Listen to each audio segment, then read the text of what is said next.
സ്വന്തമായി ഒരു തീരുമാനവും എടുക്കാതെ മറ്റുള്ളവർ പറയുന്നതിനനുസരിച്ച് ഒരു തുള്ളുന്ന പാവ പോലെയാണ് നമുക്കിപ്പോൾ ഋഷിയെ കാണാനായിട്ട് സാധിക്കുന്നത്.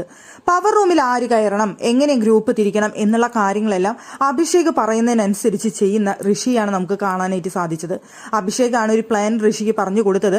ആ പ്ലാൻ അനുസരിച്ച് വീക്ക് ആയിട്ടുള്ള പ്ലെയേഴ്സിനെ കൊണ്ടുവന്ന് പവർ റൂമിലേക്ക് ഇടാനും അതുപോലെ ഏറ്റവും സ്ട്രോങ് ആയിട്ടുള്ള പ്ലെയേഴ്സിനെ പുറത്ത് നിർത്തിക്കൊണ്ട് അവരിൽ നിന്ന് 2 പേരെ പുറത്താക്കാനുമാണ് അവരവിടെ ശ്രമിച്ചുകൊണ്ടിരിക്കുന്നത്.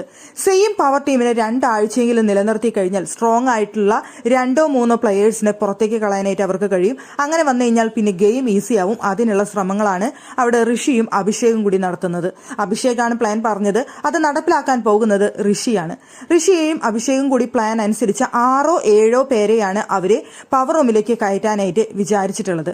ഇവരുടെ കൂടെയുള്ള അഭിഷേക്, നോറ, റസ്മിൻ അവരൊരു ടീമായിരുന്നു എന്നുള്ളതുകൊണ്ട് പിന്നെ അവർ പുറത്തുനിന്ന് കയറ്റാൻ ഉദ്ദേശിക്കുന്നത് ശരണ്യ, ശ്രീരേഖ, അപ്സരയെ കയറ്റാനായിട്ട് അവർ ഉദ്ദേശിക്കുന്നുണ്ട്. പിന്നെ വേണമെങ്കിൽ നന്ദനയെയും. അങ്ങനെ 7 പേരെയാണ് അവരിപ്പോൾ തീരുമാനിച്ചിട്ടുള്ളത്.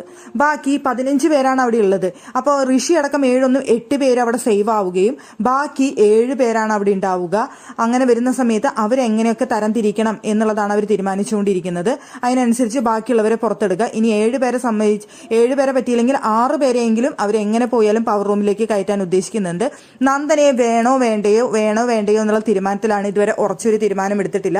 അങ്ങനെ വരുന്ന സമയത്ത് അവിടെ 8 പേരോളം ബാലൻസ് വരും. ആ 8 പേരെ ആരൊക്കെ എങ്ങനെയൊക്കെ ഇടണം എന്നുള്ളത് അവർ തീരുമാനിക്കുന്നുണ്ട്. സായി, ജിൻഡോ, അതുപോലെ ശ്രീതു എന്നിവരെ ഒരു ഗ്രൂപ്പ് ആക്കണം എന്ന് തീരുമാനിക്കുന്നുണ്ട്. ബാക്കിയുള്ളവരെ സിജോ, ജാസ്മിൻ അങ്ങനെ ഒരുമിച്ചൊരു ടീം ആക്കണമെന്ന് തീരുമാനിക്കുന്നുണ്ട്. ബാക്കിയുള്ളവരെ അർജുൻ, ബാക്കിയുള്ളവരെ ഒരു ഗ്രൂപ്പ്. അങ്ങനെയാണ് ഇപ്പോൾ തീരുമാനിച്ചിട്ടുള്ളത്.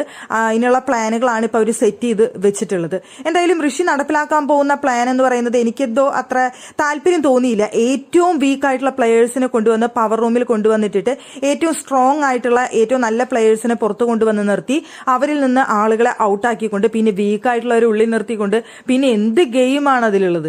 അവിടെ തന്നെ ഓൾറെഡി സ്ട്രോങ് ആയിട്ടുള്ള ഒരു കുറവാണ്. പിന്നെ ഇങ്ങനത്തെ ഒരു ചീപ്പ് ഗെയിം കളിക്കുന്നതിനോട് എനിക്കെന്തോ യോജിപ്പ് തോന്നിയില്ല.